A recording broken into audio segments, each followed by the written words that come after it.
Leitores, bem-vindos a mais um episódio do canal Leitor 42 e essa semana vamos falar sobre Camelot 3000. Antes de rodar a vinheta, não esquece, já deixa aquele like, se inscreve no canal se você não tiver feito ainda e ativa aquele sininho para receber todas as notificações, mas a gente tá aqui toda terça às 19 horas.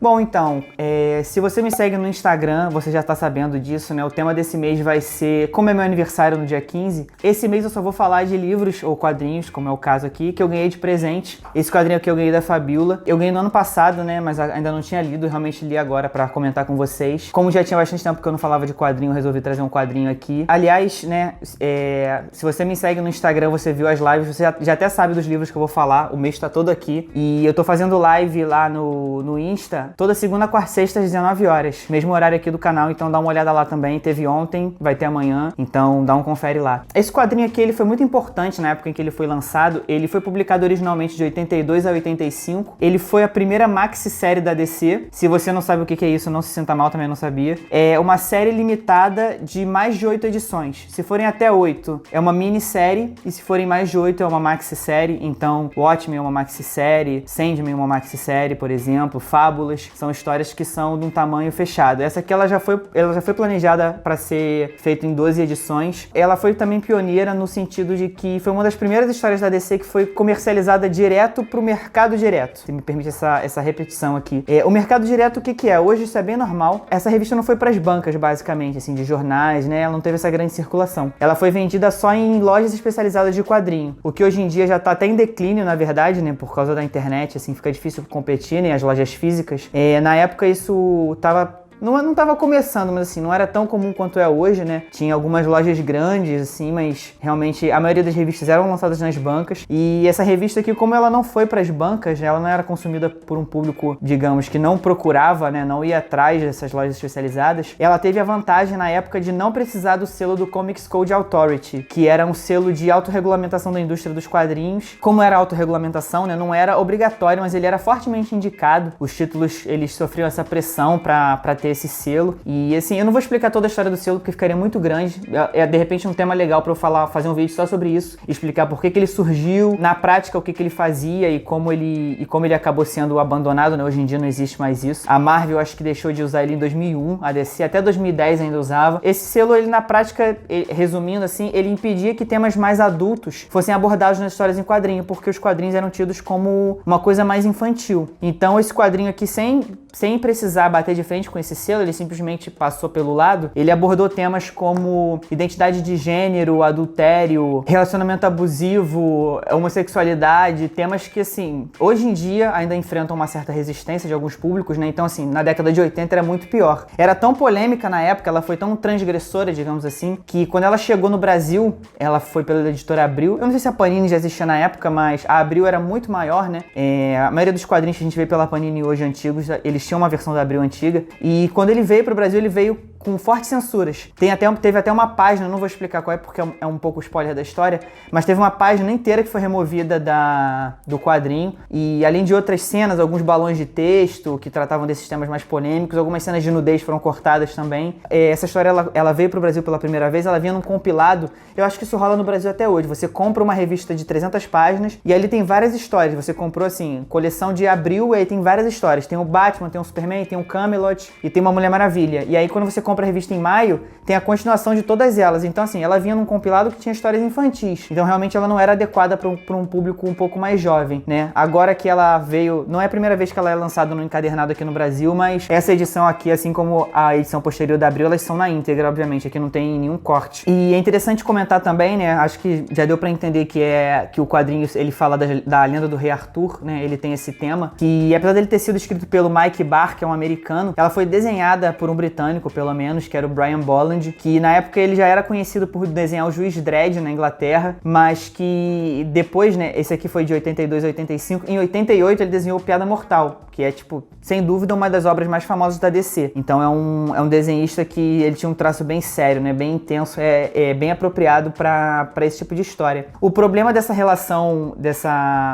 transcontinentalidade da revista é que tudo era feito através de cartas, né? O roteiro era enviado para ele e ele tinha que desenhar e mandar, e às vezes poderia, né, demorar a aprovação e tudo. Então, por mais que essa parceria realmente tenha dado um resultado que foi um sucesso de vendas na época, isso atrasou muito a produção do quadrinho. A ideia era que essas 12 edições fossem feitas mensalmente e levasse um ano para ser publicado, e foram quase 3, porque foi de dezembro de 82 até o meio ali de 85, então assim, 2 anos e meio para publicar uma obra que deveria ter levado só um ano. E não só por essa distância, como o Brian Bolland, ele estava acostumado a desenhar e arte finalizar todos os desenhos dele. Então assim, nesse caso aqui ele nem finalizou, tem o nome dos artes finalistas aqui na revista, não vou lembrar agora, mas mesmo assim ele tem muito esmero no desenho dele, você vê que é uma coisa muito detalhada, muito bem trabalhada. Ele não podia simplesmente desenhar mais rápido e com menos detalhes, porque isso ia comprometer totalmente a obra dele. Mas o resultado final acabou funcionando muito. Falando da sinopse em si, né? Camelot 3000 é porque a história se passa no ano de 3000 e o conflito acontece quando alienígenas invadem a Terra. É isso mesmo. E aí, tipo, uns aliens invadem a Terra, eles já estão dominando a humanidade, na verdade, né?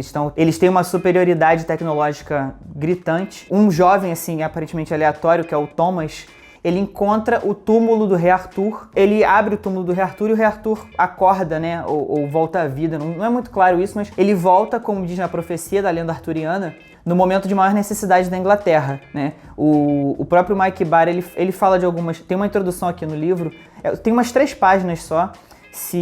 Assim, a única reclamação que eu tenho é que a fonte dela é meio pequena. Ela, tipo, você tem que ler meio coladinho na revista. Ela tem uma fonte bem pequenininha mesmo. Mas é uma introdução rápida de umas 3 páginas em que ele fala, assim, das influências dele. Porque não existe um livro oficial das lendas de Arthur, né? Tem algumas versões e tudo. Então, assim, ele fala que ele manteve o que ele podia manter e ele jogou fora o que atrapalharia a história dele. Então, assim, é a lenda de Arthur, mas ele faz as adaptações necessárias pra história dele poder fluir. Então, não se prenda muito nisso. Mas, como diz a lenda, o Arthur volta na hora de necessidade. A primeira coisa que ele faz é libertar o Merlin da prisão dele em Stonehenge, e o Merlin, ele traz de volta não só a Excalibur, como alguns cavaleiros, né? Eu acho que, não sei se eu mostrei a capa já, aqui tem alguns cavaleiros da Távola Redonda, e a Guinevere também, só que eles não voltam nos próprios corpos, né? Na verdade, assim, o Arthur e o Merlin voltam no mesmo corpo, e os cavaleiros e a Guinevere, eles encarnam em pessoas comuns, digamos assim, pessoas aleatórias pelo mundo, tanto que tem um africano, tem um japonês, tem um francês, tem um britânico, ao redor do mundo essas pessoas vão recebendo como se fosse o espírito dos Cavaleiros da Távola Redonda. Ele consegue, eu acho, equilibrar bem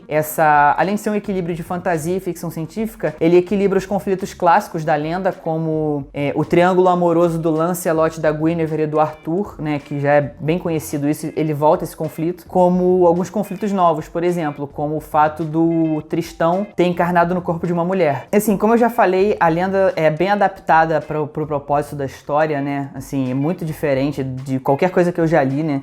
É uma ideia, pelo menos é original. E é claro que assim, como voltam os personagens clássicos, os antagonistas clássicos voltam também. Então, além de ter alguns líderes mundiais, ter um conflito socioeconômico ali um pouco mais complexo, tem os vilões tradicionais também, que são a feiticeira Morgana, que é meia-irmã do Arthur, e o Mordred, que seria o filho do Arthur. Eu acho que tem uma versão em que ele é irmão também, não tenho certeza, mas o mais conhecido é que ele seja filho do Arthur também. E, na real, assim, eu nunca li nenhuma obra sobre o Rei Arthur, na verdade, eu conheço assim de fama, é aquele tipo de coisa que todo mundo conhece um pouquinho, né? E eu acho que não é necessário, assim, eu não sei se eu perdi muita informação por não conhecer a história, até porque, como eu disse, eu não sei nem se tem história oficial, mas é bom você ter uma noção, pelo menos, do que é a lenda, porque os personagens não são tão desenvolvidos assim. Eu acho que o arco que é melhor trabalhado é o do Tristão e da Isolda, porque a Isolda, ela aceita o Tristão como ele é, ela simplesmente quer amá-lo, mas o Tristão, por ele não ser um homem de verdade, nas palavras dele, ele não consegue estar com a Isolda por ele realmente não se sentir a pessoa que ele era antes. Então essa parte eu acho que é a parte mais interessante mesmo do quadrinho. Os outros personagens, eles são pouco desenvolvidos. Até o Tom, que é o protagonista, entre aspas, né? É o Orelha, né? O personagem que ajuda a gente a entrar nesse universo. Ele não é muito desenvolvido, tem um pouco de uma história dele estar interessado no Tristão por ele ter uma aparência feminina. Ele não aceita que o Tristão é um homem, ele fica tentando insistir nessa paixão, sendo que o Tristão ele só ama a Isolda, mas fora isso ele realmente não é muito desenvolvido. O Merlin é meio chato, assim, e aí eu não sei, porque o próprio autor, ele fala que ele não se preocupou tanto em pesquisar a fundo as lendas de Arthur, então eu não sei se isso é o que ele quis usar pra trama, ou se isso é fiel ao canon, entre aspas, do Rei Arthur, mas o Merlin, ele não se explica muito, ele fala por enigmas e tudo, é um personagem que fica, eu particularmente como leitor da obra, achei um pouquinho maçante ele. Eu acho que por serem muitos personagens, e às vezes eles ficam brigando um pouco por espaço no ponto assim de foco da história. Essa obra, ela foi, como eu falei, pioneira em muitos pontos, né? Acho que não dá pra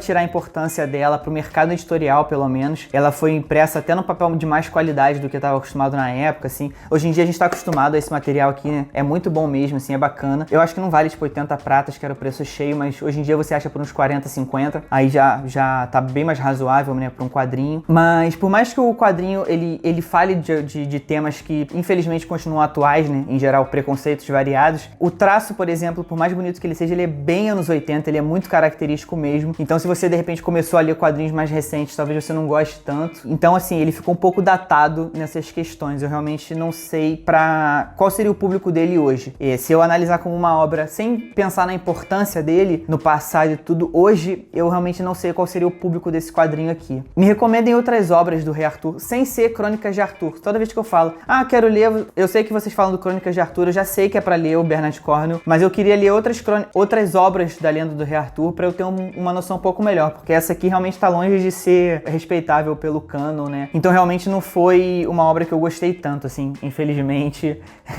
Eu vou procurar outras obras e de repente falo alguma mais interessante aqui pra vocês. Espero que a Fabiola não fique chateada, não curti tanto assim. Mas tem, ó, aqui no cantinho, esses livros que tá pegando aqui no enquadramento são todos livros que eu ganhei de presente. Tem mais coisa dela ali do Pilares da Terra, foi ela que me deu, Prometeia, tem outras coisas bacanas. Ou então, se você quiser me dar mais presente aí, eu aceito e falo, sei lá, faço um especial de Natal, ou faço um especial ano que vem, esse tá longe, mas ano que vem eu faço um outro especial, sei lá, não fica chateada não. Acho que ela ainda me daria presente, né? É porque, tipo assim, quando eu ganhei esse quadrinho, ela era minha namorada.